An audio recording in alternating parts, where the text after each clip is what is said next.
العلم هو النور الهادي والمفتاح لكل الخير من يرد الله به خيرا. بسم اللہ الرحمن الرحیم. الحمد للہ کفا وسلام علی عبادہ الذین اصطفى اما بعد وصلی اللہ علی النبی الکریم وآلہ وصحبہ اجمعین. ولو وجد قتیل فی معسکر اقاموا بفلاة من الارض لا ملک لأحد فیہا فإن وجد فی خباء او فسطاط فعلى من يسكنها الدیة والقسامة وإن كان خارجا من الفسطاط فعلى أقرب الأخبية اعتبارا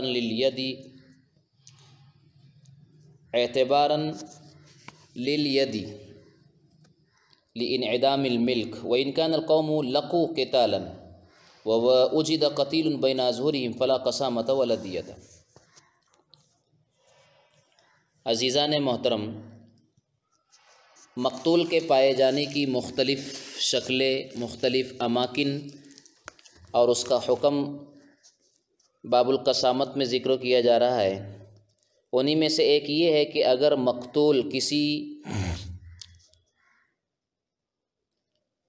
لشکر میں پایا گیا اور وہ لشکر کسی جنگل میں خیمے لگا کر پڑاؤ ڈالے ہوئے ہیں، تو اگر مقتول خیمے میں اگر ملا ہے تو خیمے والوں پر قسامت اور دیت واجب ہوگی، اور اگر خیمے سے باہر ملا ہے کھلی جگہ میں تو مقتول جس خیمے سے زیادہ قریب ہوگا اسی خیمے والوں پر قسامت آئے گی اور دیت واجب ہوگی. وجہ اس کی جو بتائی یہاں پر کہ ملکیت تو یہاں کسی کی نہیں ہے لیکن قبضہ تو ہے، تو یہاں پر قبضے ہی کو ملکیت کے قائم مقام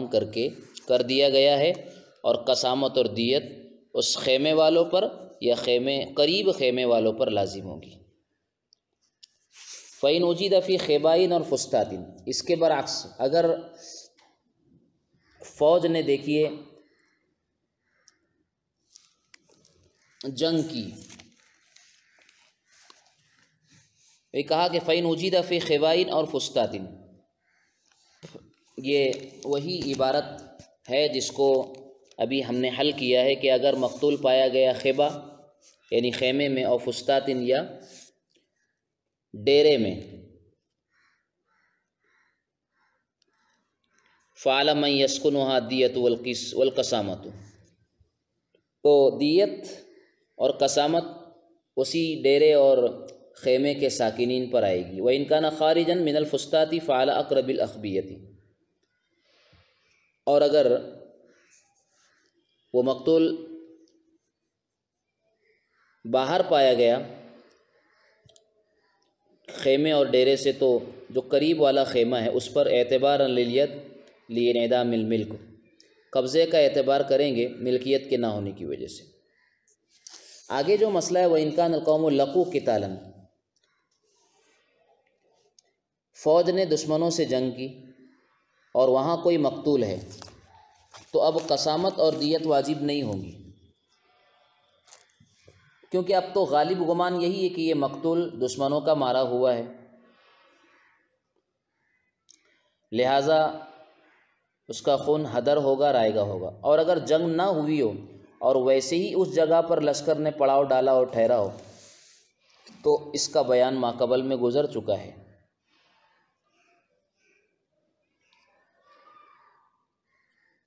کہ جس خیمے میں پایا گیا یا پایا جائے گا اس خیمے والوں پر دیت اور قسامت واجب ہوگی. لیکن اگر اس زمین کا جہاں پر لشکر کا پڑاؤ ہے کوئی مالک اگر ہے تو سابقہ تفصیل کے مطابق لشکر سکان کے مثل و قرار دیا جائے گا، اور ساکنین پر امام ابو حنیفہ رحمۃ اللہ علیہ کے مطابق ضمان واجب نہیں ہوگا، کیونکہ ضمان امام صاحب رحمۃ اللہ علیہ کے نزدیک صرف مالک پر لازم ہوتا ہے، جبکہ امام ابو یوسف کے نزدیک مالک اور سکان دونوں پر ضمان واجب ہوگا، جو سابقہ تفصیل ہے اس کے مطابق. اسی کو کہا کہ وَإِن كَانَ الْقَوْمُ لَقُوا قِتَالًا، لشکر نے جنگ کی، وَوُجِدَ قَتِيلٌ بَيْنَ أَظْهُرِهِمْ فَلَا قَسَامَةَ وَلَا دِيَةَ لِأَنَّ الظَّاهِرَ أَنَّ الْعَدُوَّ قَتَلَهُ، اس لیے کہ یہاں تو دشمن ہی نے مارا ہے، یہ واضح ہے۔ فَكَانَ حَدْرًا، یہ حدر ہوگا، اس کا خون، اس میں کوئی چیز واجب نہ ہوگی۔ وَإِن لَمْ يَلْقُوا عَدُوًّا فَعَلَىٰ مَا بَيَّنَاهُ، کسی دشمن سے مقابلہ نہیں ہوا تو پھر وہی تفصیل جو ماقبل میں گزر چکی ہے۔ وَإِن كَانَ لِلْأَرْضِ مَالِكٌ، اور اگر اس زمین کا کوئی مالک ہے، فَالْعَسْكَرُ كَالسُّكَّانِ، تو لشکر جو ہے ساکنین کے مانند ہوگا۔ فَيَجِبُ عَلَى الْمَالِكِ عِنْدَ أَبِي حَنِيفَةَ، تو امام صاحب کے نزدیک تو مالک پر تاوان واجب ہوگا، خلافاً لِأَبِي يُوسُفَ وَقَدْ ذَكَرْنَاهُ، امام یوسف کے برخلاف، اس لیے کہ ان کے ہاں مالک اور ساکن دونوں پر آتا ہے، تفصیل ماقبل میں گزر چکی ہے۔ قال، امام قدوری کہتے ہیں وَإِذَا قَالَ الْمُسْتَحْلَفُ قَتَلَهُ فُلَانٌ اُسْتُحْلِفَ بِاللَّهِ مَا قَتَلْتُ وَلَا عَرَفْتُ لَهُ قَاتِلًا غَيْرَ فُلَانٍ، اس عبارت میں ایک اور ایسا مسئلہ بیان کیا جا رہا ہے کہ جب کسی مقتول کے متعلق کسی سے قسم لی گئی تو اس کو کہتے ہیں مستحلف، اس میں مفعول کا صیغہ ہے استفعال سے، جس سے قسم لی گئی، تو اس نے یوں کہا کہ اس کو تو فلاں شخص نے قتل کیا ہے، یعنی گویا اس نے بجائے اپنے قسم کو مکمل کرنے کے اس نے دوسرے پر قتل کو منسوب کیا، تو ابھی یہ قسم پوری نہیں ہوئی، کیونکہ ہو سکتا ہے کہ فلاں نے تو اس سے قتل کیا ہو مگر یہ شخص جس سے قسم لی جا رہی ہے اس کے ساتھ شامل ہو، لیکن اس نے کسی وجہ سے اس کو چھوڑ دیا ہو، تو قسم کی تکمیل کے لیے اب اس مستحلف کو یوں قسم اور اس طرح قسم دلائی جائے گی، وہ اس طرح کہے گا باللہ ما قتلت ولا عرفت له قاتلا غیر فلان، غیر فلان کے الفاظ اس سے بڑھائے جائیں گے جس کی طرف اس نے قتل کا الزام دیا ہے۔ لیکن یہاں سوال یہ ہوگا کہ اس قسم میں فلاں کے اوپر تو اقرار آیا ہی نہیں، جواب اس کا یہ ہے کہ اس کے اوپر تو پہلے اقرار آ چکا ہے، اب تو ما بقیہ کی حاجت باقی رہے گی، لہٰذا ما بقیہ کے اوپر قسم لی جائے گی، اور یہی اس کا طریقہ ہے۔ وَإِذَا قَالَ الْمُسْتَحْلَفُ قَتَلَهُ فُلَانٌ اُسْتُحْلِفَ بِاللَّهِ مَا قَتَلْتُ وَلَا عَرَفْتُ لَهُ قَاتِلًا غَيْرَ فُلَانٍ، اس طرح سے اس سے قسم لی جائے گی۔ کیوں؟ وجہ آگے صاحب ہدایہ بیان فرماتے ہیں لِأَنَّهُ يُرِيدُ إِسْقَاطَ الْخُصُومَةِ عَنْ نَفْسِهِ بِقَوْلِهِ، اس لیے کہ وہ اپنی ذات سے خصومت کو ساکت کرنا چاہتا ہے، ہٹانا چاہتا ہے اپنے قول قَتَلَهُ فُلَانٌ کے ذریعے، فَلَا يُقْبَلُ، اس کی بات مانی نہیں جائے گی۔ فَيَحْلِفُ عَلَى مَا ذَكَرْنَا، تو وہ قسم کھائے گا جیسا ہم نے ذکر کیا، لِأَنَّهُ لَمَّا أَقَرَّ بِالْقَتْلِ عَلَى وَاحِدٍ، اس لیے کہ جب اس نے کسی ایک شخص پر قتلوں کا اقرار کر لیا، سارا مستثنیٰ عن الیمین، تو وہ یمین سے مستثنیٰ ہو گیا، فَبَقِيَ حُكْمُ مَن سِوَاهُ، تو اب ما سوا کا حکم باقی رہ گیا، اب ما سوا کا جب حکم باقی رہ گیا فَيَحْلِفُ عَلَيْهِ، تو مستحلف جو ہے اسی ما سوا کے لیے قسم کھائے گا، جس کو ہم نے کہا کہ وہ اس طرح کہے گا کہ وَلَا عَرَفْتُ لَهُ قَاتِلًا غَيْرَ فُلَانٍ۔ قال وَإِذَا شَهِدَ اثْنَانِ مِنْ أَهْلِ الْمَحَلَّةِ عَلَى رَجُلٍ مِنْ غَيْرِهِمْ أَنَّهُ قَتَلَ لَمْ تُقْبَلْ شَهَادَتُهُمَا وَهَذَا عِنْدَ أَبِي حَنِيفَةَ وَقَالَ تُقْبَلُ لِأَنَّهُ كَانُوا بِعَرِيضَةٍ لِأَنَّهُمْ كَانُوا بِعَرْضِيَّةٍ أَنْ يَصِيرُوا خُصَمَاءَ وَقَدْ بَطَلَتِ الْعَرْضِيَّةُ بِدَعْوَى الْوَلِيِّ الْقَتْلَ عَلَى غَيْرِهِمْ فَتُقْبَلُ شَهَادَتُهُمْ كَالْوَكِيلِ بِالْخُصُومَةِ إِذَا عُزِلَ قَبْلَ الْخُصُومَةِ۔ اس عبارت میں مسئلہ جو بیان کیا جا رہا ہے اس کی تفصیل یہ ہے کہ محلہ کے دو شخصوں نے ایسے شخص کے بارے میں جو اس محلے کا نہیں ہے، یعنی ان کے محلے کا نہیں ہے، اس بات کی گواہی دے دی کہ اس نے اس مقتول کو قتل کیا ہے، تو صاحبین کے نزدیک یہ گواہی قبول کی جائے گی، امام ابو حنیفہ رحمۃ اللہ علیہ کے نزدیک یہ گواہی قبول نہیں کی جائے گی۔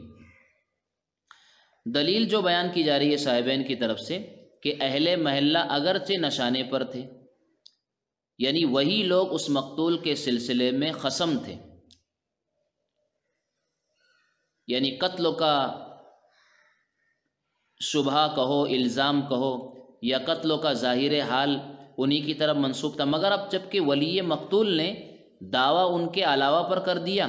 تو اب ان کا نشانے پر ہونا باطل ہو گیا، یعنی اہل محلہ کا، تو اب ان کی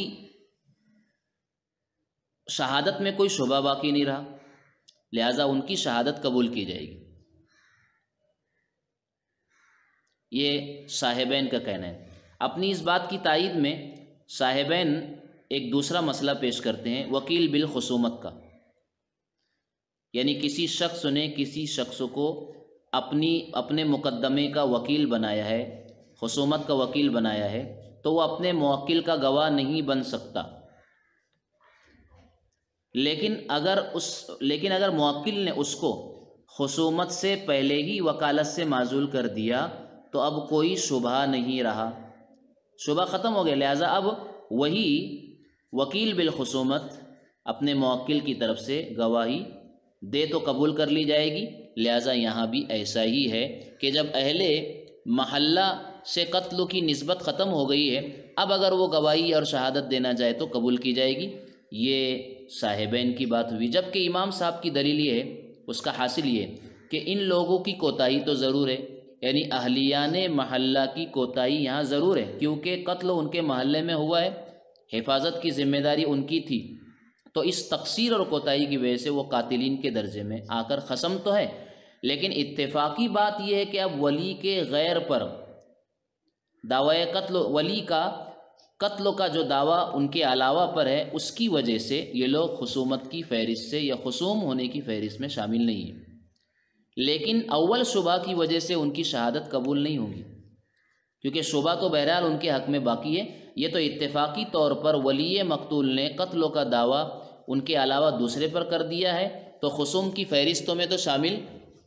نہیں ہے، لیکن شبہ بہرحال باقی ہے، لہذا شبہ کی وجہ سے ان کی شہادت کو مانا نہیں جائے گا۔ امام صاحب رحمۃ اللہ علیہ بھی اپنی اس بات کی تائید میں پیش کرتے ہیں دوسرا مسئلہ کہ جیسے کوئی کسی کا وصی ہے، مگر اب وہ بچے کے بالغ ہونے کی وجہ سے وصی ہونے سے خارج ہو گیا،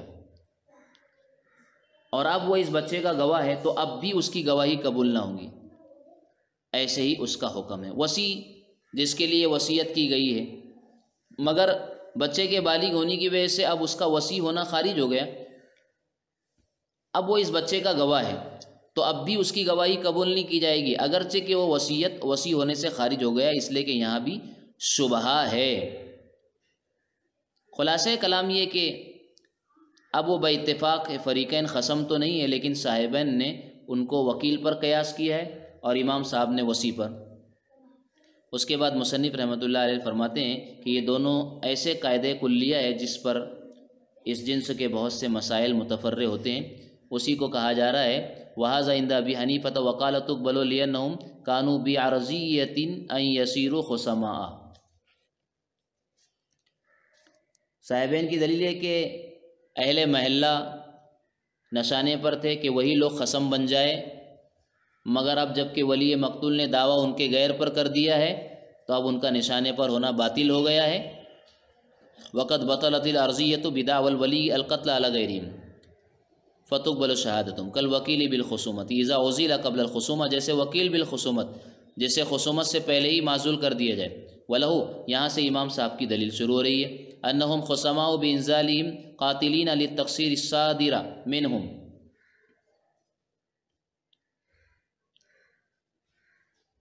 امام صاحب کی دلیل یہ ہے کہ یہ حضرات قسم ہے اس تقصیر کی وجہ سے جو ان سے صادر ہوئی ہے۔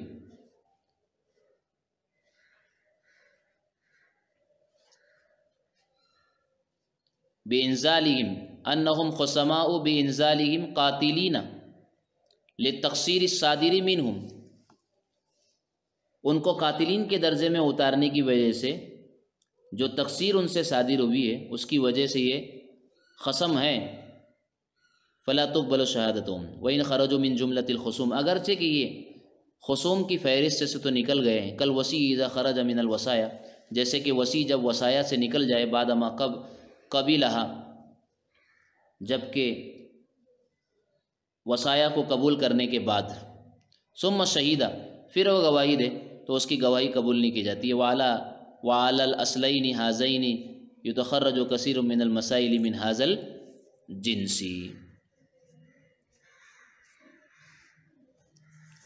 قال ولو ادعا علی واحد من اہل المحلۃ بعینہ فشہد شاہدان من اہلہا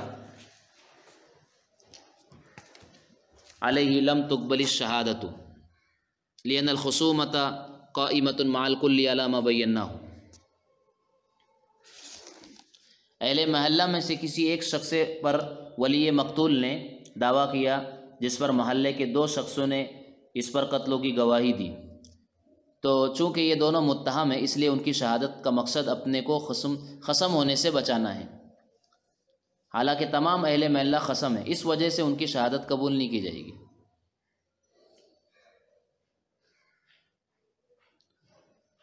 اس پر امام ابو یوسف رحمۃ اللہ علیہ نے فرمایا کہ ان کی گواہی قبول نہیں ہوگی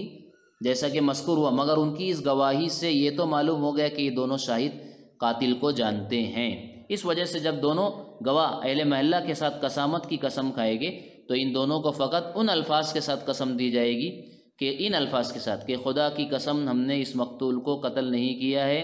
یعنی دوسرے اہل محلہ کی طرح ان کو اپنی قسم میں یہ کہنے کی ضرورت نہیں باللہ ما قتلناہ ولا عرفنا لہ قاتلا، یعنی اس آخری جملے کے اضافے کی ضرورت نہیں ہے، کیونکہ یہ دونوں پہلے ہی یہ گواہی دے چکے ہیں کہ اس کا قاتل فلاں ہے، اس لیے پہلے جملے پر اکتفا کریں گے۔ اسی کو اس عبارت میں کہا گیا کوئی نئی بات نہیں ہے۔ ولو ادعا علی واحد من اہل المحلۃ بعینہ، ولی مقتول نے اہلیان محلہ میں سے کسی ایک معین شخص پر قتلوں کا دعویٰ کیا، فشہد شاہدان من اہلہ علیہ، اور محلے والوں میں سے 2 شخصوں نے قتلوں کی گواہی دے دی، لم تقبل الشہادۃ، ان کی گواہی قبول نہیں کی جائے، لأن الخصومۃ قائمۃ مع الکل، اس لیے کہ قتلوں کی جو خصومت ہے تمام محلے والوں کے ساتھ قائم ہے، ما بیناہ، جیسا کہ ہم کہہ چکے ہیں، اور یہ دونوں قتلوں کی گویا گواہی دے کر کے نکلنا چاہتے ہیں، لہذا گواہی قبول نہیں۔ والشاہد یقطعها عن نفسہ، اور گواہ جو ہے خصومت کو اپنی ذات سے ہٹا رہا ہے، فکان متہما، یہ متہم ہے۔ وعن ابی یوسف رحمہ اللہ تعالی ان الشہود یحلفون باللہ ما قتلناہ ولا یزدادون علی ذلک، اب یہ جو 2 گواہ ہے وہ صرف اتنی قسم کھائیں گے باللہ ما قتلناہ، ہم نے اس کو قتل نہیں کیا ہے قسم بخدا، اور اس کے اوپر کچھ اضافہ نہیں کریں گے، لأنہم اخبروا انہم عرفوا القاتل، اس لیے کہ وہ اس بات کی خبر تو پہلے ہی دے چکے ہیں کہ وہ قاتل کو جانتے ہیں۔ آگے زخمی ہونے کے مسائل ہے کہ کوئی زخمی شخص ملا، اس کے بعد اس کی موت ہو گئی یا موت نہیں ہوئی تو کس پر کیا چیز لازم ہوگی۔ آگے فرما رہے ہیں کہ کسی شخص کو کسی قبیلے یا محلے میں زخمی کر دیا گیا، پھر اس کو اٹھا کر اس کے گھر منتقل کیا گیا اور وہ برابر صاحب فراش رہا، یعنی بستر پر رہا یہاں تک کہ زخم کی تاب نہ لا کے اس کا انتقال ہو گیا، تو امام ابو حنیفہ کے نزدیک اس قبیلے یا محلے والوں پر قسامت اور دیت واجب ہے۔ امام ابو یوسف کے نزدیک قسامت اور دیت کچھ واجب نہیں ہے۔ امام ابو یوسف رحمۃ اللہ اصل میں دلیل یہ دیتے ہیں کہ اس محلے میں اس کو فقط زخمی کیا گیا تھا، اور قسامت و دیت کا تعلق قتل سے ہے، زخم وغیرہ کرنے سے نہیں ہے۔ تو جیسے صاحب فراش نہ رہنے کی صورت میں، یعنی اگر زخمی کرنے کے بعد اگر وہ صاحب فراش نہ رہتا، اچھا ہو جاتا، پھر اگر اس کا انتقال ہوتا تو بالاتفاق امام صاحب بھی یہ کہتے ہیں، صاحبین امام صاحب وغیرہ بھی کہتے ہیں کہ قسامت اور دیت واجب نہیں، تو اسی طرح یہاں بھی اگر زخمی ہونے کے بعد صاحب فراش رہا اور پھر اس کا انتقال ہوا، تب بھی امام ابو یوسف کہتے ہیں کہ قسامت دیت واجب نہیں ہوں گی، کیونکہ بنیادی بات وہ یہ کہتے ہیں کہ قسامت و دیت کا تعلق قتلوں سے ہے، قتلوں کے علاوہ کسی اور چیز سے نہیں ہے۔ جبکہ امام ابو حنیفہ کی دلیل یہ ہے کہ زخم موت کا سبب بنتا ہے، تو زخموں کو ہی قتلوں کا درجہ دیا گیا۔ یہی وجہ ہے کہ اگر قاتل معین اور معلوم ہو تو ایسی صورت میں اس پر قصاص واجب ہوتا ہے، یعنی اگر کوئی کسی کو زخمی کرے اور زخمی کے بعد ہونے کے بعد اس شخص کا اگر انتقال ہو جائے تو اسے قاتل مان کر اس پر قصاص واجب ہوتا ہے، لہٰذا یہاں پر قسامت اور دیت واجب ہوں گی۔ تو اگر وہ برابر صاحب فراش رہ کر مر گیا ہے تو موت اسی زخم کی جانب مضاف ہوں گی، منسوب ہوں گی، اور اگر وہ صاحب فراش نہیں رہا زخمی ہونے کے بعد تو اب اس میں احتمالات پیدا ہو گئے، ہو سکتا ہے کہ وہ اسی زخم کی وجہ سے مرا اور ہو سکتا ہے کہ وہ اس زخم کی وجہ سے نہ مرا، تو شک پیدا ہو گیا، لہذا شک کی وجہ سے قسامت اور دیت واجب نہ ہوں گی۔ انہی مسائل اور شکلوں کو بیان کیا گیا. ومنظوری فی قبیلۃ فنقل الی اہلہ فمات من تلک الجرح، اسی زخم سے وہ مر گیا. فإن كان صاحب فراش حتى مات، اگر وہ صاحب فراش ہو کر کے مرا. والقسامۃ والدیۃ علی القبیلہ. وہذا قول ابی حنیفہ وقال ابو یوسف رحمہ اللہ لا قسامۃ ولا دیۃ. یہ بات اوپر والی امام صاحب کی ہے. امام ابو یوسف کہتے ہیں کوئی قسامت کوئی دیت واجب نہ ہوگی. لأن الذی حصل فی القبیلۃ او المحلۃ ما دون النفس، اس لیے کہ قبیلے میں اور محلے میں اسے قتل نہیں کیا گیا، زخمی کیا گیا. ولا قسامت فی، اور زخمی کرنے میں کوئی دیت نہیں، قسامت نہیں. فصار کما اذا لم یکن صاحب فراش، یہ ایسا ہی ہے جیسے کہ وہ زخمی ہونے کے بعد صاحب فراش رہا نہیں. تو امام صاحب بھی اس صورت میں کہتے کہ کوئی قسامت اور دیت واجب نہ ہوں گی. ولو، یہاں امام ابو حنیفہ کی دلیل یہ ہے کہ ان الجرح اذا اتصل به الموت صار قتلا، کہ جب زخم اس سے موت متصل ہو جائے، یعنی زخمی ہونے کے بعد وہ موت اس کی واقع ہو جائے تو وہ قتل ہی مانا جاتا ہے. ولہذا وجب القصاص، یہی وجہ ہے کہ ایسی صورت میں قصاص واجب ہوتا ہے. فإن كان صاحب فراش اضيف إليه، اگر وہ صاحب فراش رہا زخمی ہونے کے بعد تو قتل کو اسی کی طرف منسوب کیا جاتا ہے، یعنی زخمی کرنے والے کی طرف، یعنی زخموں کی طرف. وإن لم يكن احتمل، وإن لم يكن، اور اگر وہ صاحب فراش نہیں رہا تو احتمال ان يكون الموت من غير الجرح، ہو سکتا ہے اس بات کا بھی احتمال ہے کہ موت زخم کے علاوہ کسی اور وجہ سے ہوئی ہو. فلا يلزم بالشک، لہٰذا قسامت اور دیت شک کی وجہ سے لازم نہیں ہوں گے.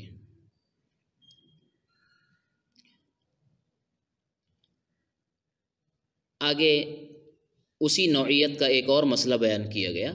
ولو ان رجلا معه جریح به رمق حمله الانسان الى اهله فمكث يوما او يومين ثم مات لم يزمن الذي حمله الى اهله في قول ابي يوسف وفي قياس قول ابي حنيفه يزمن. ایک شخص زخمی ہے، صورت مسئلہ یہ ہے جس میں کچھ جان باقی ہے. به رمق حمله الانسان الى اهله، اس کو کوئی شخص اٹھا کر اس کے گھر لے کر گیا، اور اسی حال میں وہ مکث یوما و یومین، ایک دن یا 2 دن تک رہا، اس کے بعد اس کا انتقال ہو گیا. تو امام ابو یوسف رحمۃ اللہ علیہ کے قول کے مطابق اٹھانے والا اس کا ضامن نہ ہوگا، اور امام ابو حنیفہ کے قول کا حاصل یہ ہے جو قیاس کے مطابق ہے کہ وہ ضامن ہوگا.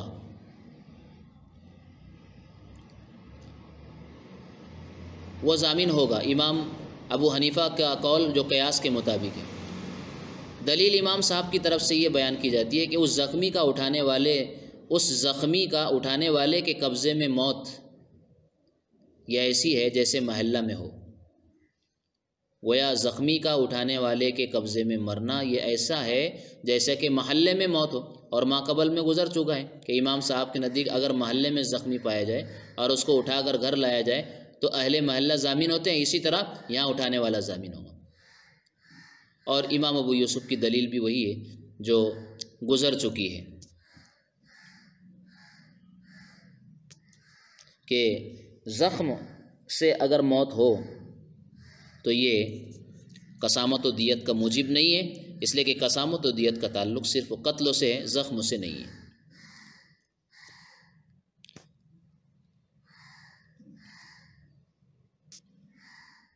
اللہ تعالیٰ ان مسائل کو اور ان کی باریکیوں کو بخوبی ہمیں سمجھنے کی صلاحیت توفیق مرحمت فرمائے، اور اللہ تعالیٰ شارحین اور اصحاب متون کو، اصحاب فقہ کو پوری امت کی طرف سے جزائے خیر عطا فرمائے، جنہوں نے ہر صورت اور ہر شکل کی شرعی حیثیت اور اس کے حکم کو بڑی محنتوں سے واضح کیا اور ہمارے لیے آسانی پیدا کر فرمائی. اللہ پوری امت کی طرف سے انہیں جزائے خیر عطا فرمائے. وما توفیقی الا باللہ. السلام عليكم، لا تنسوا الاعجاب بالفيديو والاشتراك في القناة تشجيعا لنا لنستمر بنشر المزيد إن شاء الله.